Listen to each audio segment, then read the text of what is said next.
अव्यक्त वाणी किसके लिए था ये समझना जरूरी है।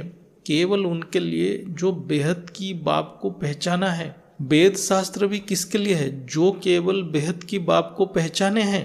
वेद शास्त्र भी कोई साधारण आत्मा समझ नहीं पाएगा जो बेहद की बात को नहीं जानता है। जो दिन रात वेद शास्त्र का अध्ययन कर रहे हैं उनको भी वेद शास्त्र समझ नहीं आता है। सभी ज्ञान की सार है बेहद की बाप की पहचान। वेद शास्त्र की मूल अर्थ भी बापूजी के द्वारा ही प्रकट हुआ है। बापूजी धरती के ऊपर आना एक बहुत बड़ा चमत्कार है मेरे हिसाब से। मैं जब ये सब गहराई में सोचता हूँ, मुझे बापूजी के महानता का वर्णन करने के लिए शब्द नहीं मिलता है। अर्थात वो शब्द से परे हैं।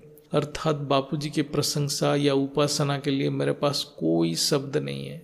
तब मेरे अंतकरण भी निस्तब्ध हो जाता है, निसंकल्प हो जाता है। ऐसे लगता है मैं अनेक जन्मों से ज्ञान की भूखा था और ये मिल गया।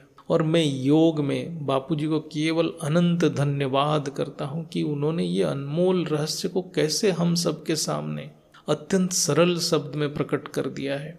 बापूजी इस परम ज्ञान को इतने साधारण शब्द में प्रकट कर दिए हैं। यही सोच सोच के मैं बापूजी से जुड़ जाता हूँ।